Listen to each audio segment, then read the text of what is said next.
আছে, বিভিন্ন পেশা শ্রেণী মিলিয়ে আমরা এখানে পড়াশোনা করি। তাদের অবস্থা জানি, আমাদের কষ্ট আমাদের বন্ধুদের সাথে শেয়ার করি, তার কষ্ট আমাদের কাছে শেয়ার করে। দিন শেষে হচ্ছে একটা শিক্ষার্থী শুধু ঢাকার আঙিনার মধ্যে থেকে যে এখানে পড়াশোনা করতে আসে ঠিক এমনটা কিন্তু নয়। এখানে বাংলাদেশের বিভিন্ন জেলা অঞ্চল থেকে, ইভেন প্রত্যন্ত অঞ্চল থেকে এখানে পড়াশোনা করতে আসে। সেই জায়গা থেকে একটা শিক্ষার্থীকে নিয়ে আমাদের শিক্ষক মহল, গভর্নিং বোর্ড কতটুকু তাদের ভাবনা চিন্তা আছে সেটা আমাদের অনেক প্রশ্নবিদ্ধ রয়েছে। সেই প্রশ্নবিদ্ধর জায়গা থেকে, একজন সচেতন শিক্ষার্থীর জায়গা থেকে আমরা বলতে চাই, একটা শিক্ষার্থী যারা আমার বিবিএতে পড়ে তারা 25,000 টাকা সেমিস্টার ফি দেয়।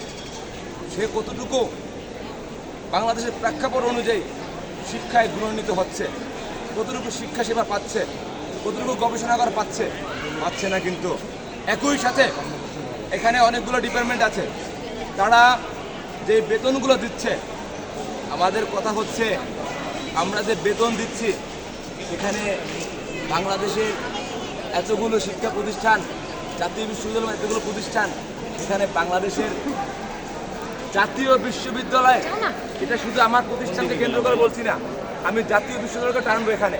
কারণ বিভিন্ন পাবলিক বিশ্ববিদ্যালয় থেকে একজন শিক্ষার্থীর পিছনে বাৎসরিক আয় ব্যয় ধরা হয় আপনার 2.5 লক্ষ টাকা সামথিং।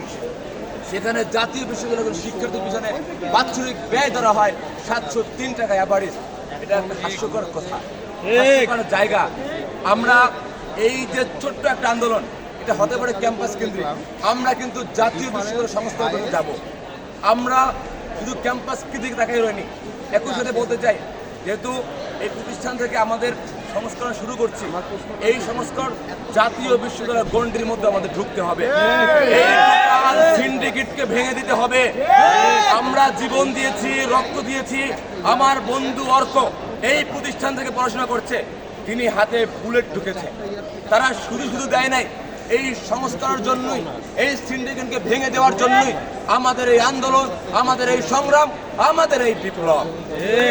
প্রিয় বন্ধুগণ, প্রিয় সাংবাদিক বন্ধুগণ, আমরা স্পষ্ট করে বলতে চাই, শুরুতে বলছিলাম যে এখানে শুধু ঢাকার আঞ্চলিক ছেলেপান আসে না, বাংলাদেশের 56,000 বর্গমাইল সে প্রত্যন্ত অঞ্চল থেকে এখানে পড়াশোনা করতে আসে। এখানে আমরা, আপনারা জানেন যে এখানে আমাদের হোস্টেল রয়েছে, সেগুলো নিয়ে কিন্তু কোনো কথা বলছি না গভর্নিং বোর্ড। আজকে বিপ্লবের 3 মাস হোস্টেলগুলো কি সংস্কার হয়েছে? সংস্কার হয়েছে? আমাদের গভর্নিং বোর্ডের টাকা নিয়েই অবশ্যই আছে, আমরা টাকা দিচ্ছি, সে টাকাগুলো কোথায় গেছে, কি করছেন? পিছনের অবস্থা ভুলে যান।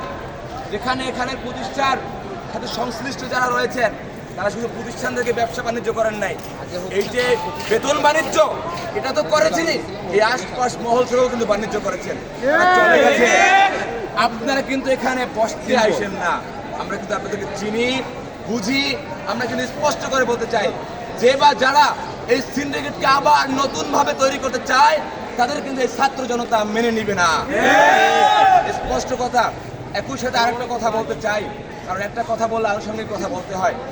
একটা শিক্ষা প্রতিষ্ঠান যেখানে 28,000-এর মতো শিক্ষার্থী রয়েছে, সেই শিক্ষা প্রতিষ্ঠানে আমাদের এই ছোট্ট একটা ক্যাম্পাস, সেখানে আপনি ঢুকেন ক্যাম্পাসের ভিতরে, রিক্সা, ভাসমান দোকান থেকে শুরু করে মনে হয় যাতায়াতের অবস্থা। এখানে মনে হয় চুরির আস্তানা ঘর, চিন্তায় আস্তানা ঘর। একটা শিক্ষা প্রতিষ্ঠানের সামনে ওই অবস্থা নিরসন করে একটা শিক্ষা মুখর পরিবেশ তৈরি করতে হবে। সেখানে আমার ভাই বন্ধুরা আমরা চা খাবো, আড্ডা দিব, পড়াশোনা গবেষণা করব, এমন একটা পরিবেশে আমাদের ক্যাম্পাসের সামনে তৈরি করতে হবে।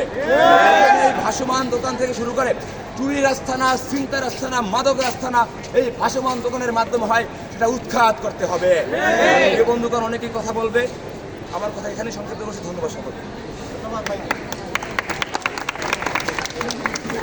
এখন কথা বলছি।